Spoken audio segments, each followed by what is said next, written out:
Okay, hello and welcome. My name is Ahmad Haj Ali. I am the HMIS lead. I'm accompanied with my colleague Andrew Dubin, and today we'll be going over the HMIS Agency Admin Trading Guidebook.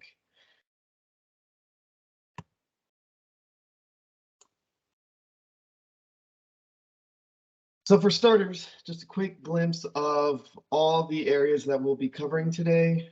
So within the table of contents, we've got validation report, HUD state local reports, how to data pull, generate, and export these reports.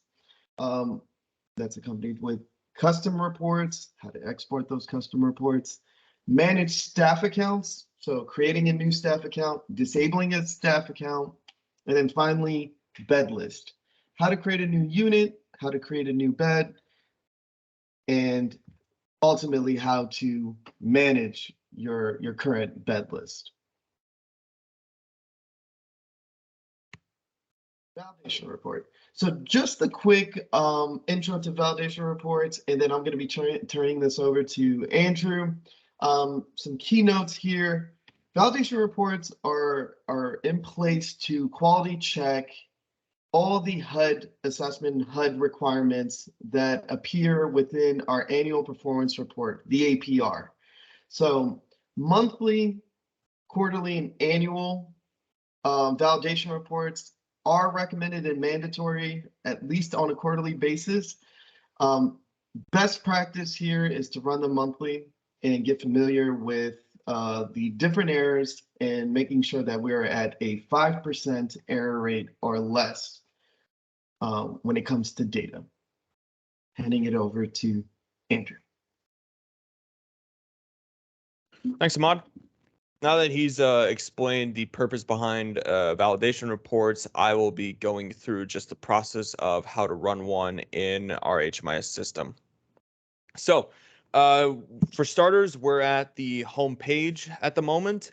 Always just want to reiterate that to get back to the HMIS homepage, you can click the speedometer icon in the top left corner. This will always take you right back to here.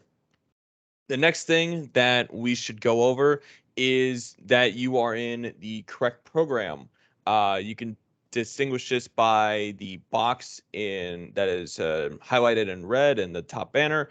You can always click into this box to change what program you are in. This will come in importance in about 2 clicks from now. So we just want to make sure that we're on the right program before we begin. And then from there, all we have to do is just click HMIS dataset. It is also highlighted in red. It is at the bottom of this little reports list that sits right in the middle of the screen. Be sure to click the blue title on it, and it'll take you to this next page. All right. Now we are at the HMIS dataset screen. You can distinguish this by the 4 buttons. One of them is highlighted in red. I will touch up on that in a second. And it also, there's a little sliver of a title at the top of it titled Manage HMIS Data Polls. This will distinguish it from a very similar page that we will also be going over later. Below, you can see, go back. Below, you can see we've blanked out a lot of the previous report runs just to cover up any personal identifiable information. These are all previous data polls from HMIS, and they are sorted by most recent descending. But to access the or run a validation report, we will be clicking the Run Validation box that is highlighted in red. Now that we are here, we are greeted with 3 little filters that we will need to fill out to run a validation report. The first one and the most important one is the scope drop-down list. As you can see, there are 4 options for it. This program, this site, a program group, and whole enterprise. And I'm just going to run through what each one is real quick. So this program is the scope that will capture all data within your current program. So in this slide's demonstration, we selected DHS Clinical Coordination Program Coordinated Entry about right when we started this process. So selecting this scope will only capture data within this program. The next one will be this site. This scope will capture any and all data within your current site, so all programs within it. This scope is not effective for any agency admin, so we can just sort of push this aside for now. What we use usually instead of this site is a program group.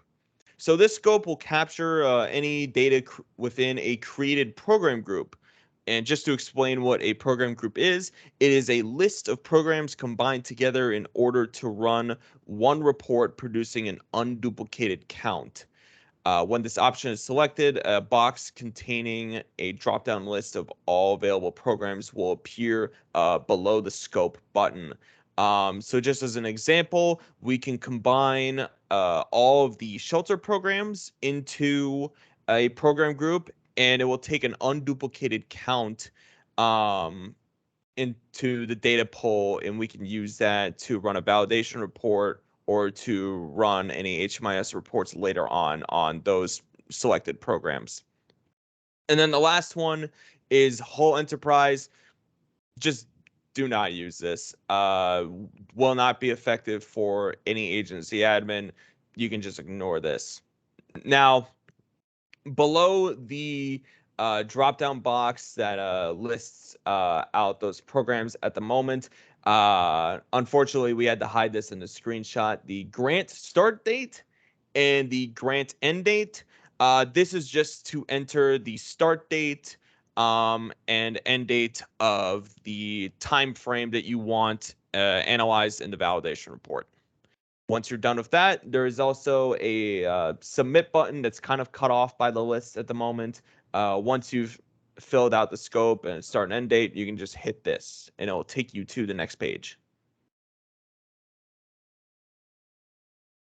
Okay, so now, as I stated earlier, this page is actually slightly different than the page from 2 slides ago. This is the Manage HMIS Data Validations page. You can distinguish this by the sliver, title sliver that Ahmad just highlighted on it's a different statement 2 slides from now.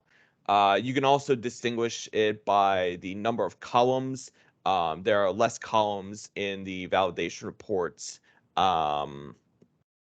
page than there are in the HMIS data pulse page. Just like the data pulse page, though, it will list any previous validation reports that were run, sorted by most recent descending. With that in mind, to open any report or your most recent report that you run, go over to the far right column and simply click the open button.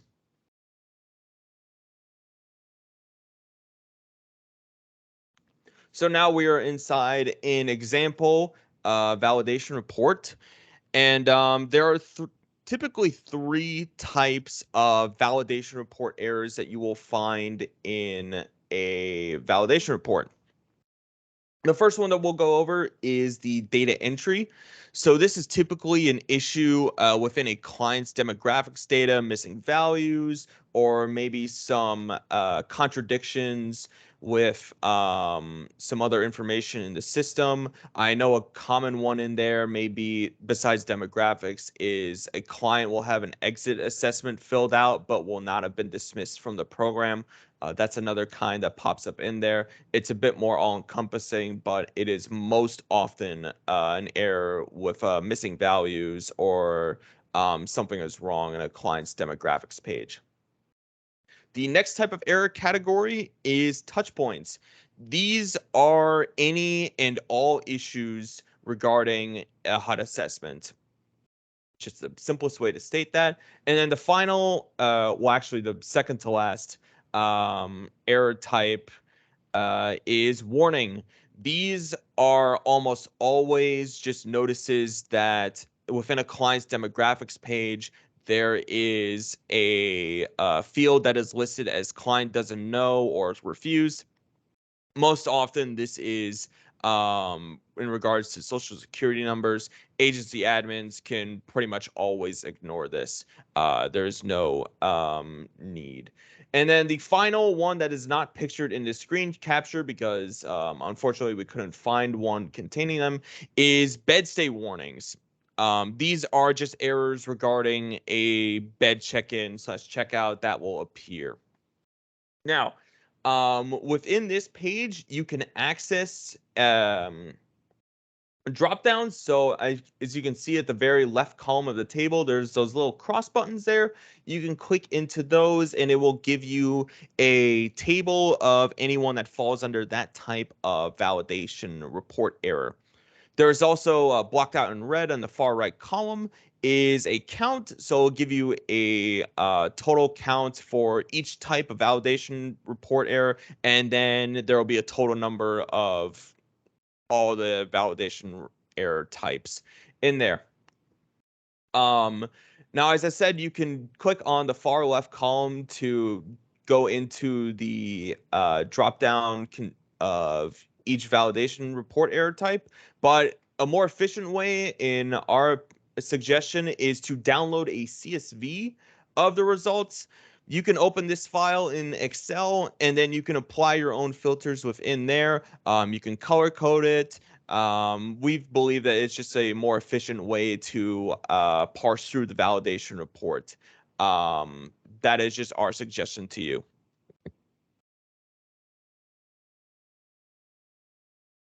And now I'm going to hand off to Ahmad to discuss HMIS reports.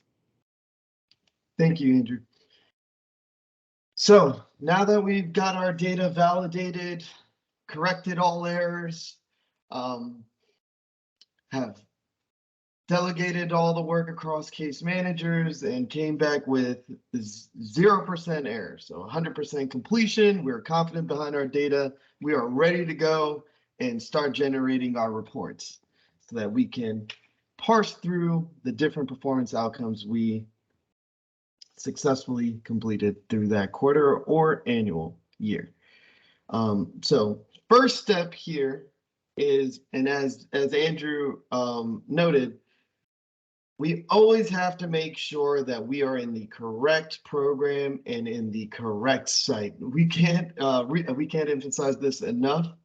In some cases, a lot of agency administrators might have access to multiple programs, multiple sites, and just by searching a participant in HMIS, the database might take you outside of your site into a program that they are currently active in, which might not be yours.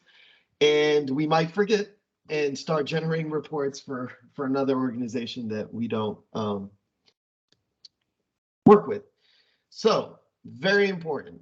Top banner, we always got to keep our eyes on it, especially as an agency administrator. We got to know where we are and what we're doing when we're running reports. So once we've cleared that area, again, we're revisiting the HMIS data set.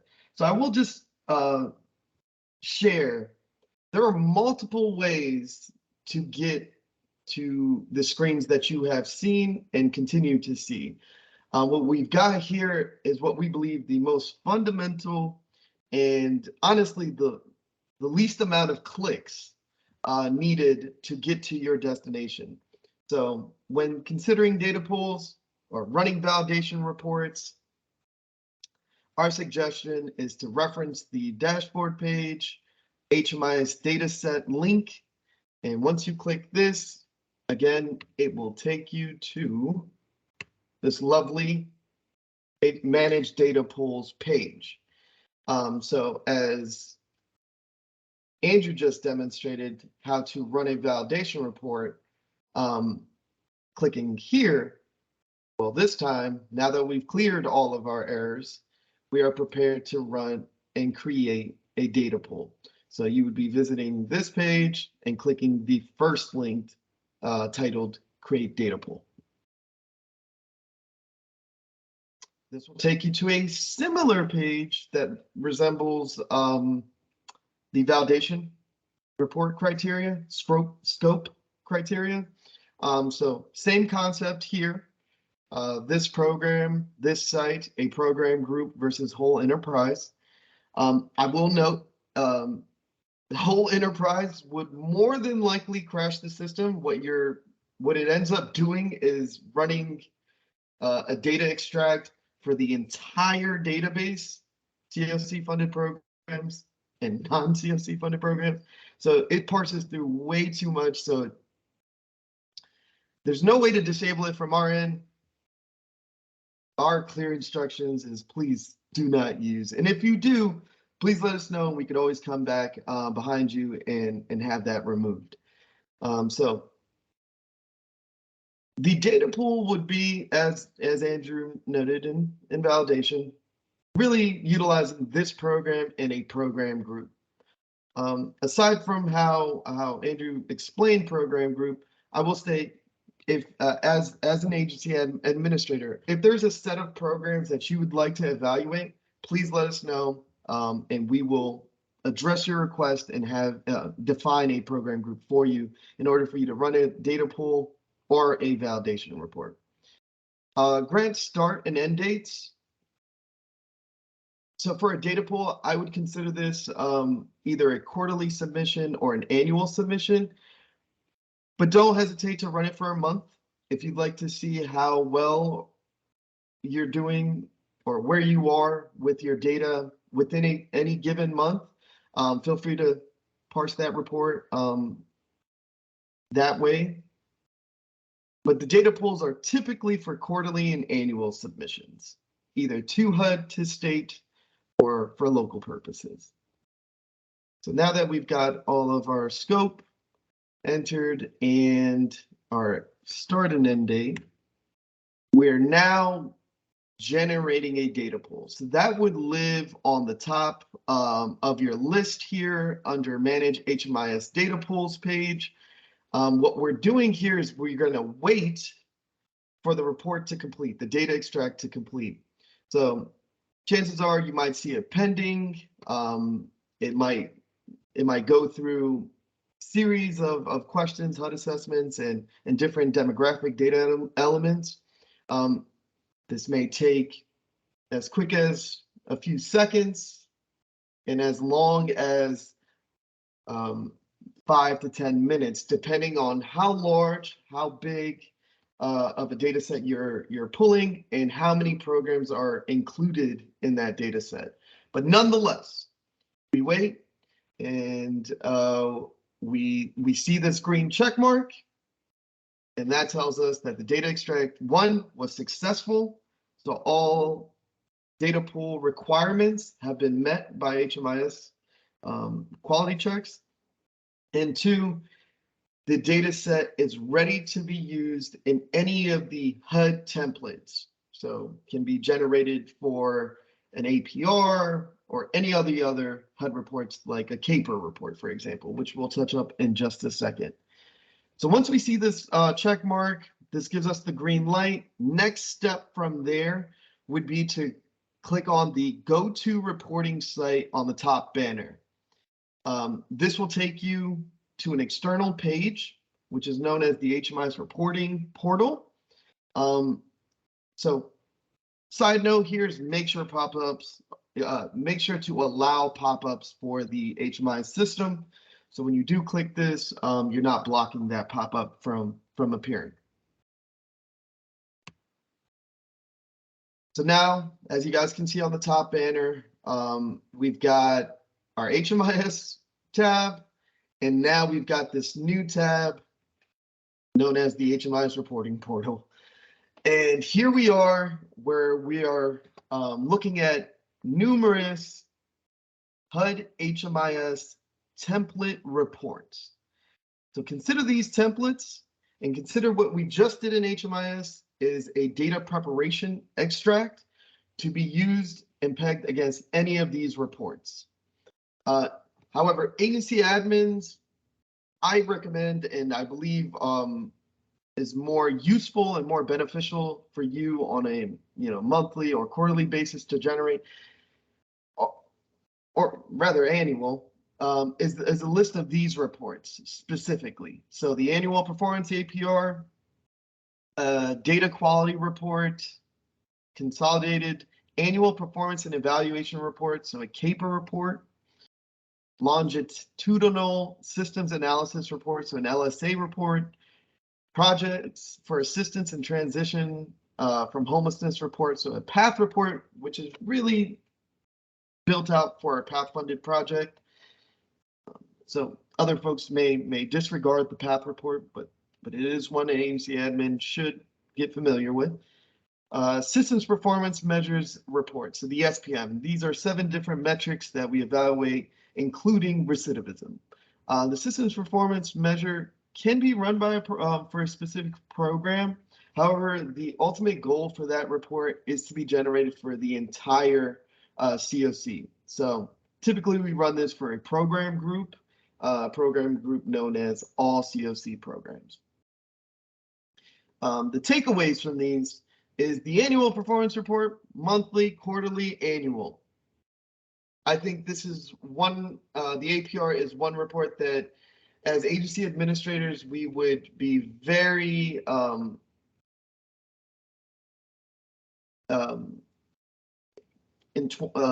connected with and very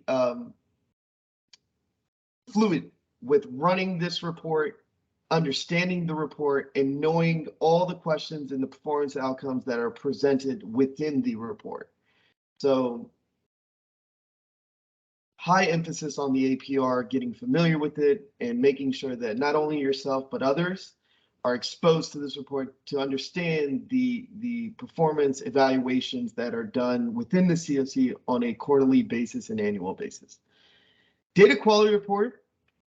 This can be ran internally. I believe agency administrators should run this report just to get familiar with their error rates. This is a more drilled down, I believe it's only 3 to 4 pages, but it's a more drill down on HUD assessments, enrollments, exits, and demographic data.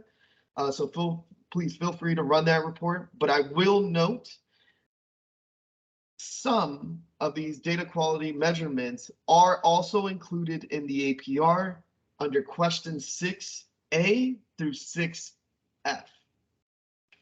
The CAPER report is something that a lot of our nonprofits already run independently to submit either to state or HUD on a quarterly basis. Just know that this lives on this reporting portal template page, so feel free to run those as needed. LSA, PATH, SPM, typically ran by HMIS leads internally within DHS for the continuum of care. However, these are accessible to agency administrators. Best practice there is use a program group titled CoC projects, all CoC programs, but they are accessible to all. But for this training, we're just going to really emphasize on APRs. So the next screen will be a drill down into clicking on the title Annual Performance Report APR. So now that we've gotten to the APR screen, first step is to visit the top right corner where it says to run report. So once you click this, you'll get this pop-up, lovely pop-up of the scope again, and start and end date, including a continuum of care code, CoC code. So for the data pool, what we're doing here is we're selecting the data extract we generated within HMIS. Each data extract has an export ID. So when your HMIS data extract is completed, take note of that data extract export ID. And when you visit this external reporting portal screen, it's really easy to select the export ID. Typically, it's the latest, so it'll be the first one on the list. But do make sure that your export ID matches the one that you just created, so that everything is one-to-one. The next step is to enter start and end dates. These start and end dates must match your data extract dates, your data pull dates. And the date format is 0101 2020X. So make sure that you're entering in the correct date format when completing start and end date. Then finally, the CoC code.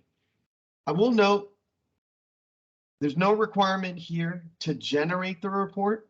However, it is a CoC local, state, and HUD requirement for submission. So when submitting to the state or to the federal government using their portals, they do have some data quality checks when accepting an upload. And the first thing that they're looking for is making sure that the CSV file has a CoC code defined within the report. So make sure that you've got your CoC code entered into this scope, report scope. Arlington County CoC code is VA-600. The format is case sensitive and requires a hyphen between the state and the state code. So capital V, capital A, hyphen 600. This is a fixed CoC code for us. Just please make sure that the format matches so you won't have any issues down the line. Finally, once you've got all that entered in, you click on Run Report. Now that we've got our report generated, first thing you'll notice is here up on the top left corner is the progress. So as soon as you generate these reports, typically they'll go into a queued and then they'll start parsing through each question within the report. These can take anywhere between 15 and, to be quite honest, up to an hour, depending on how large the APR or the data pool is. Nonetheless, we wait until we see successfully completed. Once it's complete, the next step is to expand all. So we will expand, and one telltale sign is you'll see your scroll bar here on the right-hand side get smaller and smaller and smaller and smaller until it actually ends to about here. And that's typically when you know that the report has fully expanded. The next step is to actually review the report. So going through each question, referencing your HMIS checklist. So we've got some highlighted questions that are used for performance outcome elements. So going through each question, getting well versed with your data, making sure that all participants are being represented, all outcomes are being represented for exit destinations, and income and health conditions are being accounted for. So once we've cleared through all of our data audits and data reviews internally, making sure everything adds up, so in question 6A, so this data quality area, we're not seeing any, or question 6 overall rather, we're not seeing any error rates greater than 5%, for example. We are then good to go for submission. And we are going to either one or the other export this report for submission. So for HUD and state submissions, you're typically going to be using a CSV zip file to upload into their portal. So this is fairly easy. Once the report's complete, so as soon as you see successfully completed over here on the left-hand side, you can immediately click export. When you export, your internet browser will pop up on the bottom banner, noting that the CSV has successfully exported. My highest recommendation is title your CSVs with your program and project name, and the current quarter or fiscal year that you generated that report for. And then you can take that CSV place it on your desktop or any folder that you have, and seamlessly upload it into either the HUD HDX or state portals that to meet those requirements. Now, internally for CoC submissions, so we currently receive quarterly submissions, first, second, third quarter, and an annual, so a full year for CoC report card purposes. To do this, you would expand all, select print within your browser, as if you were going to print a screen, a normal internet browser screen. Set the printer to save as PDF, which is an option within the printer selections. Click Save. This file will then export into Downloads, your download folder. So top right corner, expand all, again, File, Print. Set your printer to save as PDF. Click Save, which essentially prints your file into a PDF document. Once that's complete, title, rename, and go ahead and submit via email to the HMIS leads, and that would conclude your CoC submission. So CSV export versus a PDF export. So I'll be turning this back over to Andrew to go over some custom reports that we currently have within our CoC. Thanks, Ahmad. Okay, so again, we can note that we are back at the HMIS homepage. As always, access this point. Click the speedometer in the top left corner. And from here, we will be searching for our custom reports within the sidebar on the left. So you can see here, there is a reports drop-down list within this sidebar. And from here, there is a view reports button. And also just as a note, as a callback to the validation report, you can actually access those screens through this same sidebar drop-down list. So you can see there's the Manage HMIS Data Polls and Manage HMIS Data Validations buttons above View Reports here. So be sure also when clicking in View Reports to not click the one below it, which is View Reports New. That is not the page that we use to run custom reports.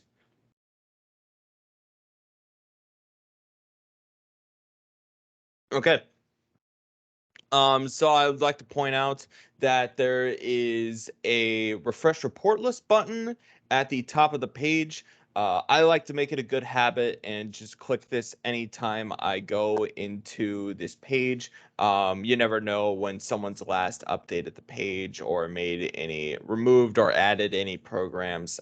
So it's just a good habit to click refresh report list. And to explain the reports that agency administrators will be using the most, I would like to hand that over to Ahmad.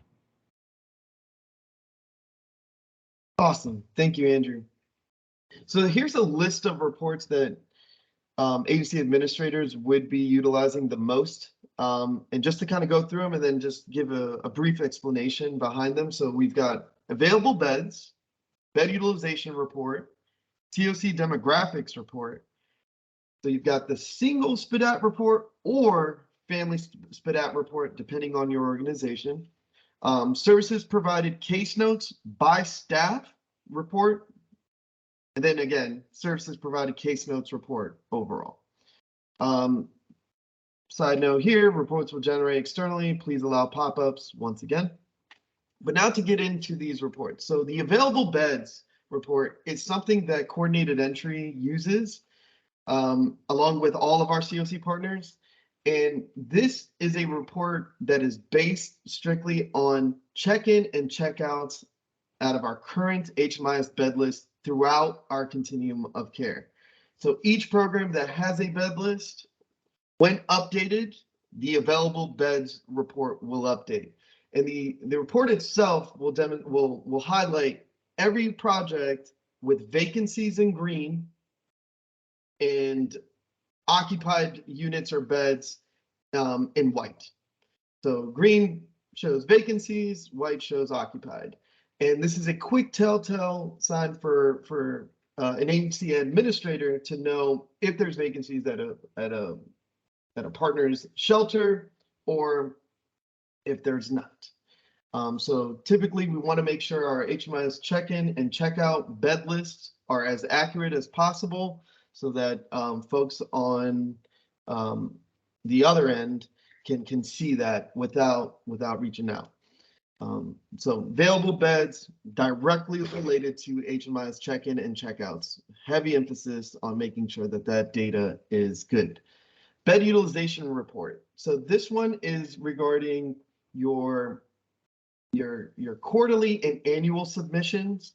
So along with your submission, you would submit an APR, a bed utilization rate, and the HMIS checklist.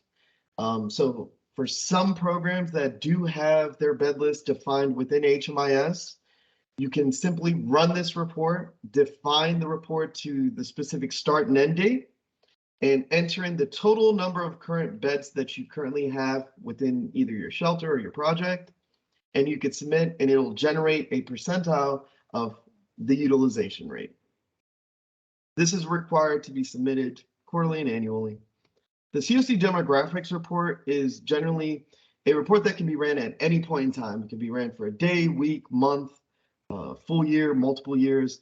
But what we're doing here is trying to see the total currently active clients. So folks that are currently receiving services either at one agency or multiple agencies or one program or multiple program, and seeing their demographic data broken out. So veteran, race, ethnicity, date of birth, so age, are all available within that report. Single and family SPDAT reports is ultimately that.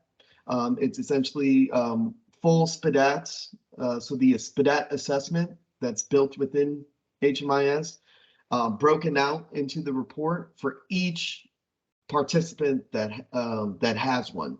And at the very end of the report is their total SPDAT score.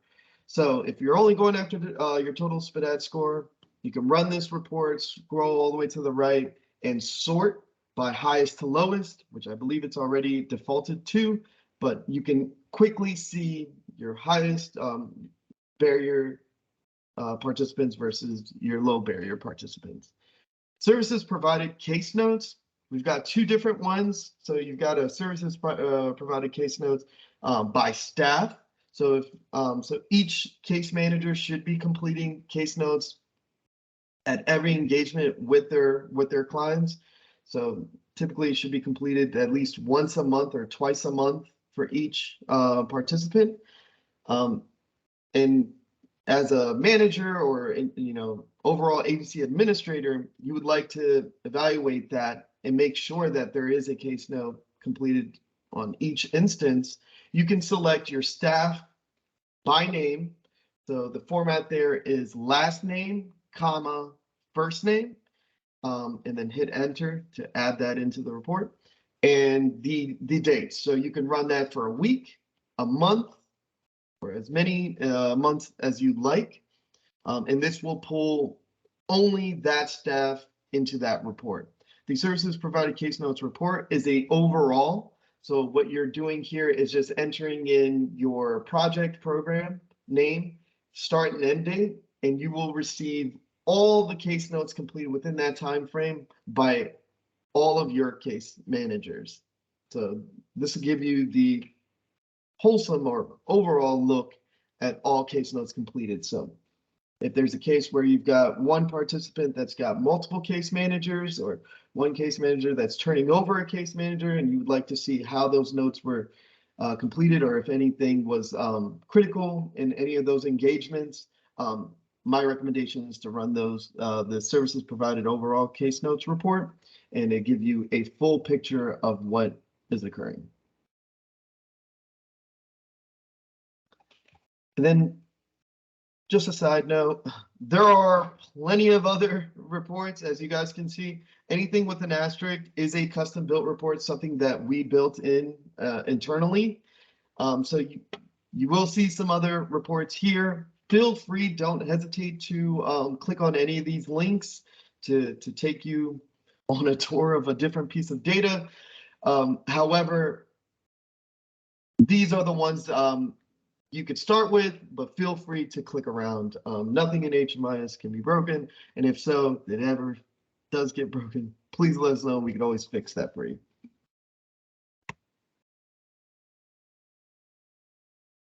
All right, back to Andrew. Thank you, Mod. So just to explain, as let's use the services provided case notes report as an example, as this is what's shown in the background of the slide we selected. So this is actually, this little pop-up box is not the first thing that will show up when going into any of our custom reports. Usually the first thing that you will see is a different pop-up box containing a list of prompts that vary from program to program. Using the services provided case notes report as an example, the prompts for that program would be the start date, the end date, the site, and the program. So let's say Q3 would be 1/1/2022 to 3/31/2022. That would be the date range. And then let's say we are using DHS Clinical Coordination Program as the site and coordinated entry as the program. That would be the prompts that we input into this pop-up box, and we can just hit OK, and it will begin generating the report. These prompts do vary from report to report. So, for example, the staff case notes report does not have a site or a program name filter to apply, just a staff name filter and the start and end date. So as a commonality, start and end date will probably be in every program that you run through here, but the additional prompts may vary, just for your information. So once you hit that, you can then hit OK. The report will start generating. You'll have a spinning circle to pop-up box appear, and once it's done, that pop-up box will disappear. And then this report here would be filled with data, hopefully. And once that's done, we recommend exporting this to either a PDF or an Excel file. And to get to this point, as you see in the top banner, there is a little icon there that looks like a turn right arrow coming up from a flat plane of some sort. You just click that button to get this new pop-up box containing export instructions. All you have to worry about in here is just this file type dropdown right here. So this is just personal preference, or usually varies from report to report. Some of them fit better in a PDF file, and some of them fit better in an Excel file. When clicking an Excel file, be sure to click .xlsx as opposed to .sxls. Those are the two file formats that we recommend. As I said, it varies from program to program, but all you have to worry about is just clicking one or the other.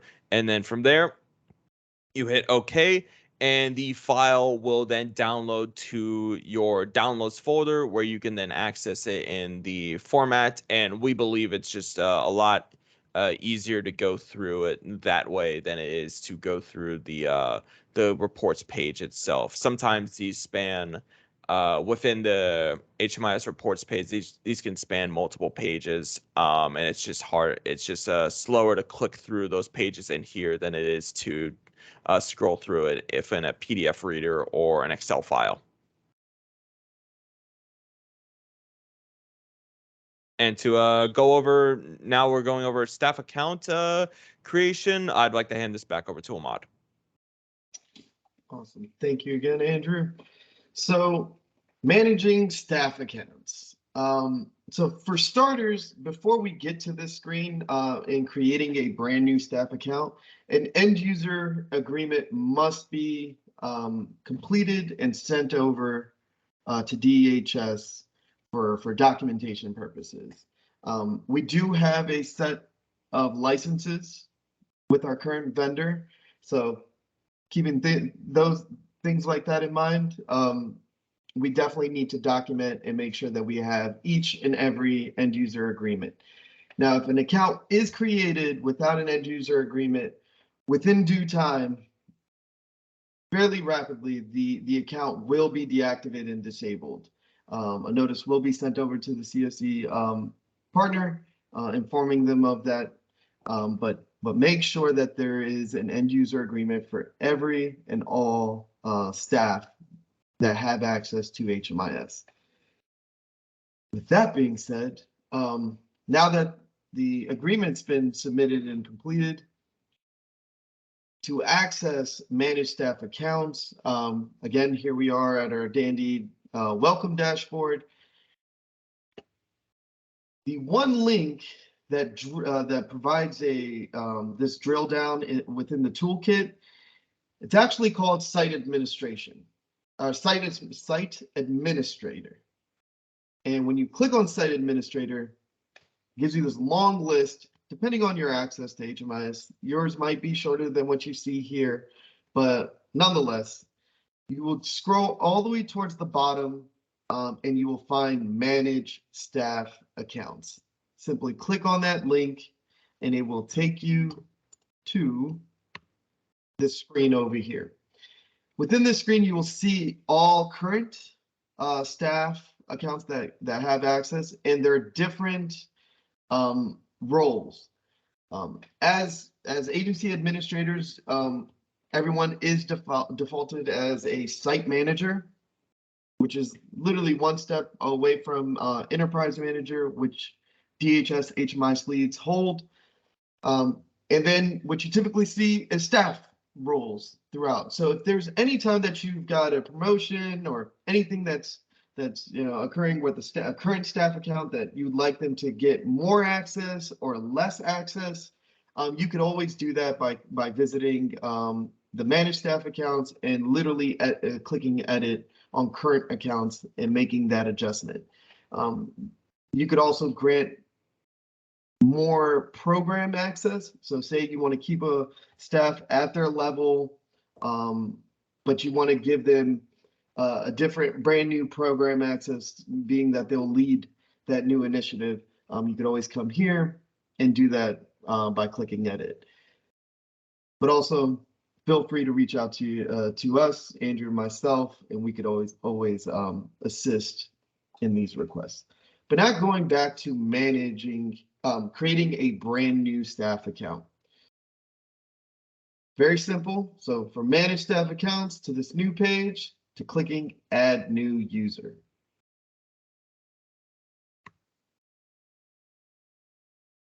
You'll be welcomed with numerous questions, but the key point here is to focus on the required questions. This is what lives with the profile, and this is what defines their data stamps as they maneuver through HMIS and or enter data into HMIS or extract data from HMIS. So first name, last name, username, email. So username, email is literally your CoC, your nonprofit email address. So make sure that it is a work email address, not Gmail, Yahoo, or any other personal accounts. The role, reporting role, and password. So just to touch upon reporting role and role. The role in itself is usually just site manager and staff.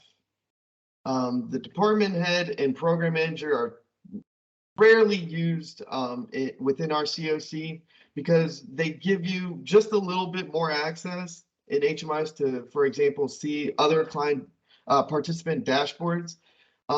But to avoid the confusion, I highly recommend between site manager as agency administrators and case managers as staff. So agency staff as staff and site managers.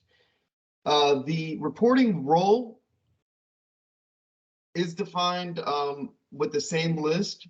However, the way to think of it, you may have a staff role, but you would like them to generate validation reports, for example. So staff case manager, but needs to run validation reports. You would define this reporting role as site manager in that instance. In any other case, you've got staff, you would define them as staff. If you've got an agency administrator, you would define them as site manager and site manager. The password rule of thumb, password 123, or whatever you feel comfortable with. Just know that it is a temporary password. It is a password you would share with the end user. And once they log in for the very first time, there is actually some additional profile questions that appear. And then nonetheless, they will be prompted to change their password into something else. So just know that this is not too critical to create, but it is something that you would share with the end user so that they can get that first access or first login into HMIS. Next, you'll be prompted to define the program, to grant program access. So a few things here. Here's a list of programs. We would like, for example, our case manager at the shelter to have access to all of our Arlington Zero programs. So what we're going to do is just place check marks in each. And say we want to grant them access to every shelter. You would then maneuver between site names. Once you've selected the correct site name, for example, New Hope Housing or Path Forward or Bridges to Independence or Doorways, you'll then get an option for program name. Oh, no, I'm sorry. The program names will be listed here on the bottom half. So selecting the site will change the program list and give you the ability to grant access to specified programs. Just a note here, you can change the role between program access. So for example, if the case manager's main defaulted program is a shelter program, you can give them site manager access to that one program. But then for all the other programs that they need, they can be redefined to a staff level for those. You do have an unrequired option to default the program. So the first program that they would log into, so as soon as they log in, the first program that pops up, my recommendation, this would be their daily program. So I typically do it for a lot of the shelter staff, making sure that for their organization, for their specified shelter, to be the default program. Once you've got all this completed, you're going to come here and click Save and Close. Note, there are two options to save and close. There's one up on top and then there's one on the bottom. They both function exactly the same.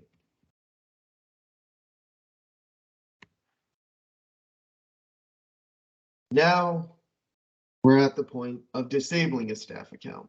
This can be for numerous reasons, but it is a critical responsibility of all of our agency administrators to make sure that we have current access to current staff.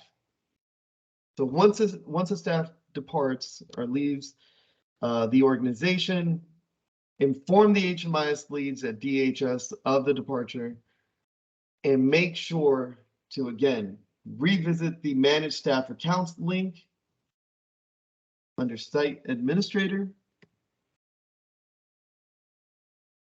Search the name or find the name within the list, the staff name, and simply click Disable here on the right-hand side.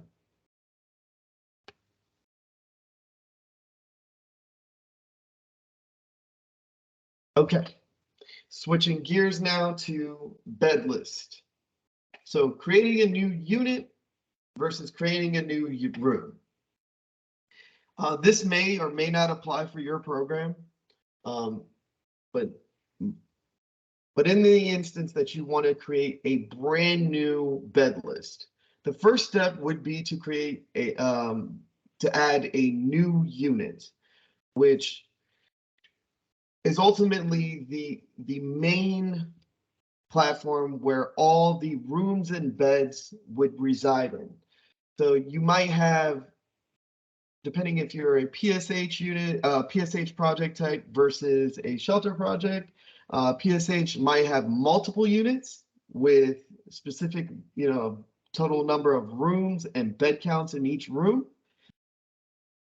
And a shelter might just have one general unit with multiple rooms, with multiple beds inside those rooms.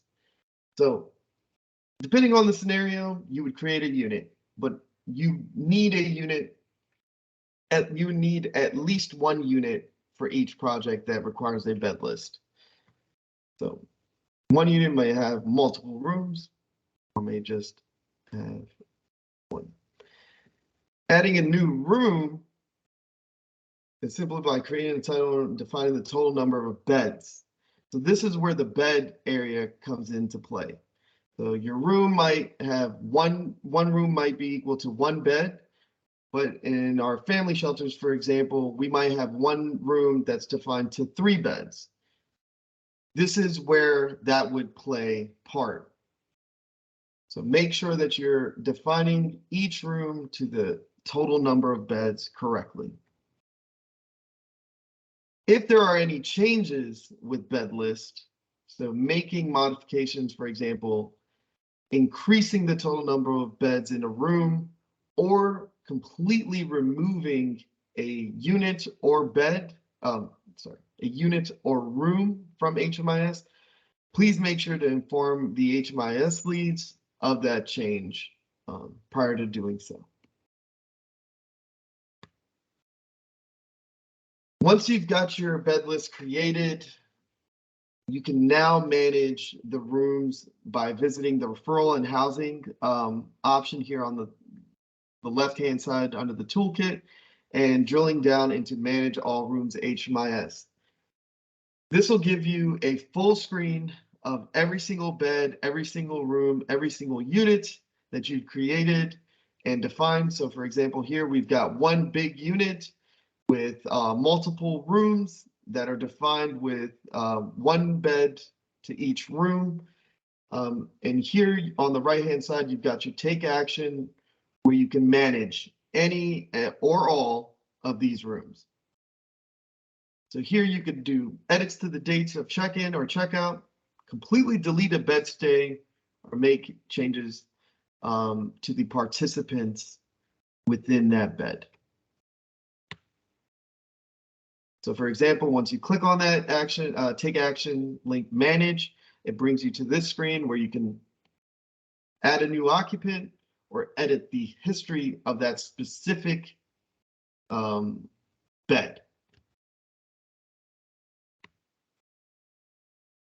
Clicking on edit history will take you to this screen where again, you can make these seamless changes to a current record under that bed history.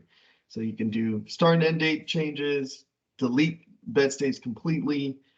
For example, if you've got a participant that occupied bed 2, but in HMIS they're recorded as occupying bed 6, you can go into bed 6, edit history, regardless if they're dismissed or currently active, and remove that person, but just keep in mind that once you remove that, you're going to generate a validation error, knowing that the client was enrolled without a check-in and check-out date. So make sure to come back here into the correct room, so bed 3 in this instance, and making that enrollment with the correct start and end dates that match their HUD assessments and enrollment and dismissal dates. Once you've done all your changes, please make sure to click submit and save. This is a very critical part of the process. Sometimes we do get used to our dashboard link, and once we put in our data, we mistakenly click on the dashboard, but make sure to visit and click the submit button here on the bottom right corner of the screen.